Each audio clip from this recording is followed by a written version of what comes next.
Se va a revisar el tema de fiebre y neutropenia en pacientes con cáncer. A manera de introducción, la neutropenia febril es una emergencia oncológica y se calcula que aproximadamente del 10 al 50% de los pacientes con tumores sólidos y más del 80% de los que tienen malignidades hematológicas pueden desarrollar fiebre durante uno o más ciclos de quimioterapia asociados con neutropenia. La mortalidad va de aproximadamente el 5% en tumores sólidos y el 11% en malignidades hematológicas, pero esta mortalidad se incrementa a 15% en bacteremia confirmada relacionada a bacterias gram negativas. Es muy importante recalcar también que las infecciones clínicamente documentadas en los episodios de neutropenia febril ocurren únicamente en el 20-30% de los casos y del 15 al 25% son con hemocultivos positivos. Entonces, en la mayoría de las ocasiones no se logra documentar algún microorganismo patógeno en específico cuando nos enfrentamos a esta entidad. Y dada la neutropenia y la escasa respuesta inflamatoria, la fiebre puede ser la única manifestación clínica de infección, de tal manera que cualquier otro dato clínico puede estar ausente. Entonces es muy importante tener en cuenta esto. Y las infecciones no tratadas, especialmente las causadas por bacilos gram negativos, causan mortalidad elevada. Esta es la razón por la cual, aunque como vamos a ver más adelante, los microorganismos gram positivos son los más frecuentemente aislados en la neutropenia febril, dada la alta morbimortalidad por los microorganismos gram negativos, es que la terapia empírica inicial va dirigida frente a estos microorganismos. La definición de neutropenia febril, de neutropenia es un recuento de neutrófilos por abajo de 500 o menos de 1000 si se prevé inferior a 500 en las 48 horas siguientes.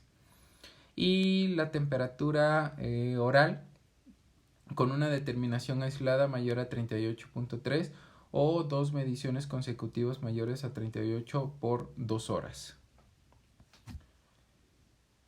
La etiología de la neutropenia febril es variada, aunque las bacterias son los patógenos más frecuentemente involucrados. Ya se había mencionado que los microorganismos gram positivos son los más frecuentes actualmente. De hecho, entre el 40 y el 70% de cuando se logra aislar algún microorganismo patógeno son las bacterias gram positivas las principales. Y dentro de estas, las tres más frecuentes son los estafilococos coagulasa negativos, Staphylococcus aureus, incluyendo aislamientos resistentes a la meticilina, y estreptococos del grupo viridans. Los gram negativos son los que le siguen en frecuencia, y las bacterias más frecuentes dentro de este grupo son E. coli, Klebsiella y Pseudomonas. De hecho, la epidemiología ha cambiado bastante desde 1960. Antes de 1960 eran los microorganismos, los gram positivos eran los más frecuentes. De ahí la epidemiología cambió, dando lugar a que fueran más frecuentes los gram negativos. Pero en las últimas décadas y con el uso principalmente de dispositivos intravasculares, nuevamente son los microorganismos gram positivos los que principalmente se aíslan en la neutropenia febril. Y como ya se había mencionado, el tratamiento empírico va dirigido principalmente contra los microorganismos gram negativos, ya que están más asociados a complicaciones durante estos episodios de neutropenia febril. Los virus también pueden estar involucrados, sobre todo los virus herpes, citomegalovirus, virus Epstein-Barr y virus varicela zoster, entre otros virus. Es importante mencionar que en el caso específico de la neutropenia febril se deben más a reactivación más que a primoinfección. Cuando se logra aislar hongos como causa de neutropenia febril, los más frecuentes son Candida y Aspergillus. De hecho, de manera general, entre el 80 y el 90% de los aislamientos por hongos está dado por Candida y Aspergillus principalmente. y también los parásitos que pueden estar involucrados como causa de neutropenia febril, pero menos frecuentemente, y los más aislados son Cryptosporidium, Toxoplasma, Giardia, Strongyloides, Trypanosoma y Pneumocystis.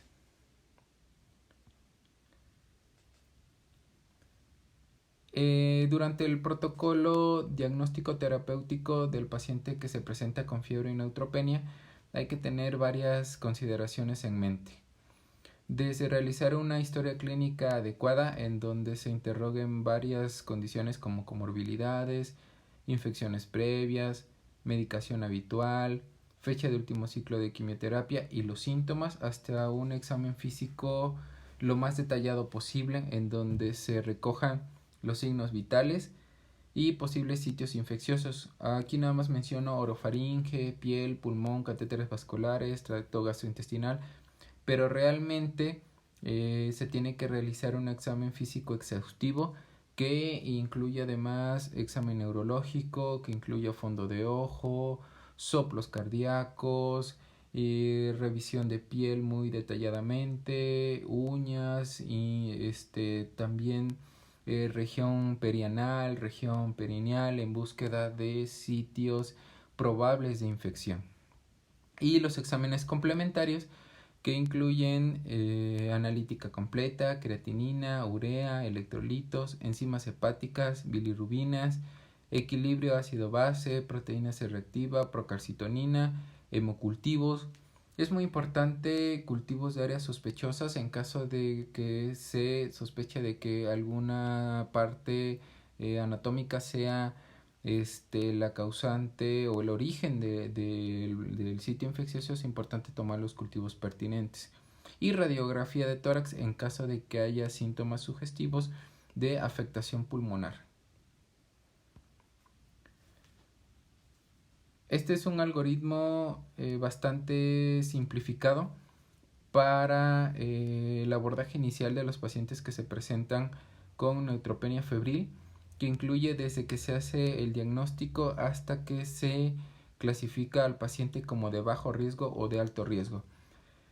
De hecho, las recomendaciones son de que una vez que el paciente tiene un primer contacto con los servicios de salud, hasta el momento en el que se decide si el paciente se va a casa, es decir, que se clasifica como bajo riesgo y se va con tratamiento vía oral, o se decide el ingreso del paciente, se debe de llevar como máximo 60 minutos. Y en esos 60 minutos es donde se debe realizar la historia clínica, es donde se debe realizar el examen físico, la toma de los hemocultivos, la toma de cultivos si se sospecha de algún otro sitio infeccioso, localizar un acceso venoso y clasificar al paciente. Si el paciente se presenta en el contexto de sepsis o incluso choque séptico, entonces lo adecuado sería la resucitación, iniciar tratamiento antibacteriano empírico intravenoso y posiblemente unidad de cuidados intensivos. Pero si el paciente no se presenta bajo esa condición, entonces lo mismo, hay que iniciar tratamiento antibacteriano empírico intravenoso y luego evaluar el riesgo de complicaciones. Pero desde que ya se presentó hasta que se evalúa el riesgo de complicaciones aproximadamente han pasado 15 minutos. Pero al menos ya se tomaron las muestras y ya se inició el tratamiento antibiótico. Y para la evaluación del riesgo de complicaciones se pueden utilizar varios criterios. Uno de ellos es la duración esperada de la neutropenia, es decir, si es menor de 500 neutrófilos por menos de 7 días y hay ausencia de disfunción orgánica y ausencia de comorbilidades, o tomando en cuenta escalas pronósticas o criterios clínicos de riesgo de complicaciones o factores sociales, logísticos o sociodemográficos desfavorables. Y entonces, tomando en cuenta todo esto, se podrá clasificar al paciente como de bajo riesgo o de alto riesgo de complicaciones. Algo muy importante durante la revisión inicial del paciente es la mucositis. Hay que recordar que aunque la quimioterapia sea un tratamiento dirigido contra alguna neoplasia en particular o neoplasias, también tiene efectos secundarios, también origina toxicidad. De hecho, la neutropenia febril pues se debe a un efecto secundario, a una toxicidad medular pues secundaria por la quimioterapia que se está administrando. Pero no solo se daña la médula, sino se dañan otras estructuras como son la piel y como son las mucosas, que se puede dañar tanto por quimioterapia como por radioterapia. El problema del daño de las membranas mucosas o de la piel es que son una primera barrera de defensa contra microorganismos patógenos. Entonces, si quitamos este mecanismo de defensa que tenemos, entonces se puede favorecer la invasión por microorganismos que normalmente son biota o forman parte de la biota habitual. Ahora estos microorganismos pueden pasar al torrente sanguíneo y se pueden ser los patógenos principales en el caso de la neutropenia febril. Entonces, la mucositis se va a clasificar en grados, desde un grado 0, en donde hay una mucosa normal, hasta un grado 4, que amenaza la vida y en la cual el paciente no es posible de alimentarse por vía oral. Para tener más en claro esto, la mucositis grado 1 es únicamente un eritema y sensación de disconfort, sensación de molestia o dolor oral. En la mucositis grado 2 ya hay úlceras y hay dolor, pero el paciente puede comer sólidos.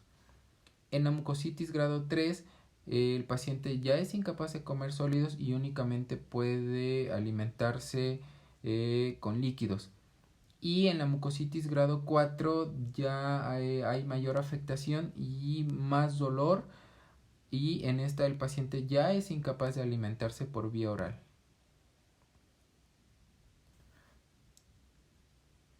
Y como se había comentado, tenemos varias escalas o varias condiciones clínicas para decidir si el paciente puede considerarse como de alto o de bajo riesgo. Esta es la escala MASC, es la más recomendada para clasificar a los pacientes, y de acuerdo a varias características que se toman en cuenta puede dividir a los pacientes en bajo riesgo o de alto riesgo. Una puntuación mayor de 21 identifica pacientes de bajo riesgo con un valor predictivo positivo del 91%, una especificidad del 68% y una sensibilidad del 71%. Ahora, si se clasifica a un paciente de acuerdo a esta escala como de bajo riesgo, quiere decir que tenemos un riesgo de complicaciones de aproximadamente el 6% y un riesgo de mortalidad del 1%, a diferencia de, por ejemplo, cuando los pacientes son clasificados como de alto riesgo, que la mortalidad es de aproximadamente el 40% cuando son clasificados así. Pero además de la escala anterior, también se pueden tomar en cuenta otras consideraciones u otros criterios clínicos. Por ejemplo, si el paciente presenta cualquiera de los siguientes, se puede clasificar como alto riesgo, aunque en la escala MASC nos haya dado bajo riesgo, pero si por ejemplo tiene el paciente alguna comorbilidad significativa o inestable, insuficiencia hepática, insuficiencia renal, cáncer no controlado, mucositis grado 3 o grado 4 o alguna otra de las condiciones que se enumeran en la tabla en el lado derecho, entonces lo más adecuado sería clasificar al paciente como alto riesgo y entonces decidir la administración intravenosa de antibióticos y la hospitalización. Y varias condiciones que debe de cumplir el paciente para que, además de dar una puntuación mayor o igual a 21 en la escala anterior, también se pueda clasificar como bajo riesgo si cumple ciertas consideraciones clínicas, como estado ambulatorio en el momento del desarrollo de la fiebre, que no tenga ninguna enfermedad comórbida aguda concomitante, corta duración prevista de la neutropenia grave, es decir, menos de 100 células durante menos de 7 días, buen estado general y no insuficiencia hepática o renal. Y los hemocultivos. La recomendación es la toma de al menos 2 sets de hemocultivos. es decir, un set recolectado simultáneamente de cada lumen en caso de que el paciente tenga un catéter venoso central y de un sitio venoso periférico, o dos sets de venopunciones separadas de dos sitios distintos si no hay un catéter central. Y el volumen de sangre para cultivos debe de ser menor al 1% del volumen de sangre total, que es de aproximadamente 70 mililitros por kilo en pacientes con peso menor de 40 kilos. Y nuevamente el algoritmo, ya una vez que se clasifica al paciente como de alto o de bajo riesgo. El hecho de clasificar así a los pacientes es que nos va a permitir tomar decisiones en cuanto a la vía de administración de los antibióticos y si el paciente puede permanecer en el hospital o puede ser egresado a su domicilio con tratamiento antibiótico. Pero es importante recalcar que aunque el paciente sea clasificado como de bajo o sea clasificado como de alto riesgo, la terapia con antibióticos en el caso de neutropenia febril es imperativa y se tiene que administrar. Entonces vamos a revisar, por ejemplo, si un paciente es de bajo riesgo, es decir, una neutropenia profunda menor a 7 días, clínicamente estable y sin comorbilidades médicas, y no hay otra contraindicación para que se pueda tomar como de alto riesgo, entonces se podrá manejar al paciente por externo, administrando antibióticos preferentemente por vía oral. Y la combinación más recomendada para el tratamiento de estos pacientes es el uso de ciprofloxacino y amoxicilina ácido clavulánico. Aunque se puede también administrar en estos pacientes de bajo riesgo antibióticos intravenosos, sobre todo si hay una infección documentada que requiere antibióticos IV, si el paciente no tolera vía oral o si por decisión tanto del médico como del paciente se decide que aunque el paciente sea de bajo riesgo se tenga que hospitalizar. Entonces hay que individualizar cada caso, y aunque el paciente, por ejemplo, sea considerado de bajo riesgo y tenga condiciones adecuadas para poder ser egresado y se cuente con todo lo necesario para lo mismo, aún así puede permanecer cierto tiempo en vigilancia en la clínica, en el hospital, que sea por al menos 4 a 24 horas. Si se asegura que el paciente está con buen estado general, tolera bien los antibióticos, no se ha deteriorado, entonces con mayor confianza se puede egresar a domicilio. Por el contrario, si el paciente es clasificado de alto riesgo, es decir, con neutropenia profunda mayor de 7 días, clínicamente inestable o cualquier comorbilidad médica, entonces lo más adecuado será que el paciente se quede hospitalizado. Aquí están las opciones de tratamiento con antibióticos de manera empírica. De hecho, lo más recomendable es la administración en monoterapia, aún en los pacientes con alto riesgo. Si se dan cuenta, las principales recomendaciones son las enumeradas aquí, que son piperacilina, tazobactam, carbapenémico, ceftazidima y cefepime. En algunos centros ya no se considera la ceftazidima o ya no se está considerando la ceftazidima como una primera opción de tratamiento en estos pacientes. La razón es la siguiente, que a diferencia del resto de los antibióticos, la ceftazidima, el espectro antimicrobiano que tiene va más dirigido hacia bacterias gram negativas y tiene poca o nula actividad contra microorganismos gram positivos, a diferencia de, por ejemplo, los otros. Entonces, si un paciente tiene mucositis y tiene alto riesgo de que tenga alguna infección por estreptococos o por estafilococos, entonces la ceftazidima no sería como una primera opción y podrían optarse por otros antibióticos. Y ajustar los antibióticos basados en los resultados, en las radiografías, en cultivos y dependiendo del sitio infeccioso que se sospeche o se esté considerando. Y esta es una tabla en la que se resume lo que había comentado en la diapositiva previa. Entonces, por ejemplo, si se dan cuenta, tenemos aquí la piperacilina tazobactam y tenemos los microorganismos sobre los cuales es activa. Entonces, si vemos aquí, es activa contra bacilos gram negativos, los principales que son E. coli y Klebsiella, en el caso de la neutropenia febril, y también tiene actividad contra pseudomonas. Extiende su actividad contra microorganismos gram positivos, que son los estreptococos sensibles a penicilina y estafilococcus aureus sensible a meticilina. Y además tiene cobertura contra anaerobios. Si vemos en el caso del imipenem y del meropenem, pues vemos que la cobertura es todavía más amplia, cubriendo otros microorganismos como son los que se enumeran aquí: Enterobacter, Serratia, Citrobacter, Aeromonas, etc. Y si vemos cefepime, también tiene actividad contra bacilos gram negativos, los principales E. coli y Klebsiella, y también tiene actividad contra pseudomonas. Pero también dentro de su espectro se incluyen los estreptococos y estafilococos sensibles a la meticilina. Pero en el caso de la ceftazidima tiene un espectro más reducido que los anteriores y se dirige principalmente contra bacilos gram negativos. Entonces sí hay que tener mucho en cuenta todo esto, sobre todo cuando se decide utilizar la ceftazidima como primera opción de tratamiento en nuestros pacientes. Y además la Asociación Americana de Oncología Clínica recomienda evitar el manejo ambulatorio de pacientes que tengan algún criterio clínico de riesgo.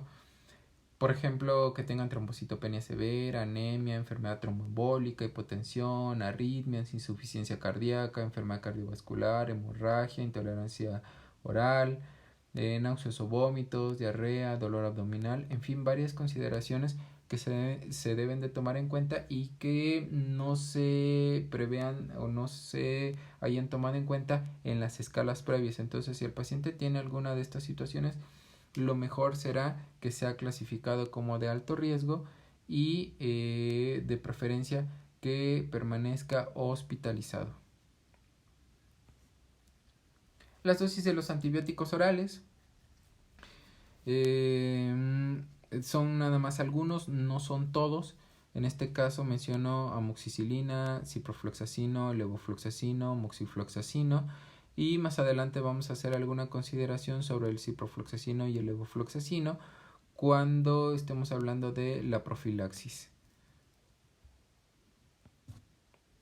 Las dosis de antibióticos intravenosos que se mencionan acá no son todos los antibióticos que se pueden utilizar de la neutropenia febril, pero son los más frecuentes, como son pipertazo, imipenem cilastatina, meropenem, cefepime, ceftazidima. Y las dosis recomendadas. Además de lo anterior, también se puede agregar cobertura contra microorganismos gram positivos a la terapia empírica, sobre todo si se tiene alguna de las consideraciones siguientes. Por ejemplo, nos encontramos en el contexto de inestabilidad hemodinámica o evidencia de sepsis severa, neumonía documentada radiográficamente, si hay cultivos positivos para gram positivos antes de la identificación final y susceptibilidad, si hay sospecha clínica de infección relacionada al catéter, es decir, escalofríos con infusión a través del catéter o celulitis en la entrada y salida del mismo, infección de piel y tejidos blandos en cualquier sitio y colonización por Staphylococcus aureus resistente a la meticilina, enterococos resistentes a vancomicina o Streptococcus pneumoniae resistente a penicilina, y en caso de mucositis severa, si la profilaxis con fluoroquinolona ha sido dada y ceftazidima es empleada como terapia empírica, como ya se había comentado antes con respecto a la ceftazidima. Y otros antibióticos también utilizados en la neutropenia febril: vancomicina, metronidazol, clindamicina, daptomicina, linezolid, tigeciclina y astronam a las dosis recomendadas.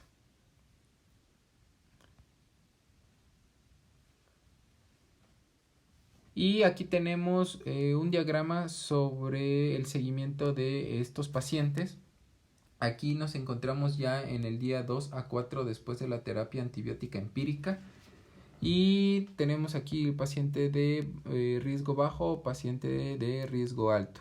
Entonces, por ejemplo, si un paciente fue clasificado de riesgo bajo y sigue con fiebre, pero ahora se encuentra clínicamente inestable, lo importante con él pues es hospitalizar a ese paciente para administrar antibióticos intravenosos y realizar nueva búsqueda intencionada de posibles agentes infecciosos. Si, por ejemplo, también el paciente fue clasificado como de bajo riesgo, la fiebre va disminuyendo, los cultivos son negativos, entonces la recomendación es continuar antibióticos hasta la recuperación del conteo de neutrófilos por arriba de 500.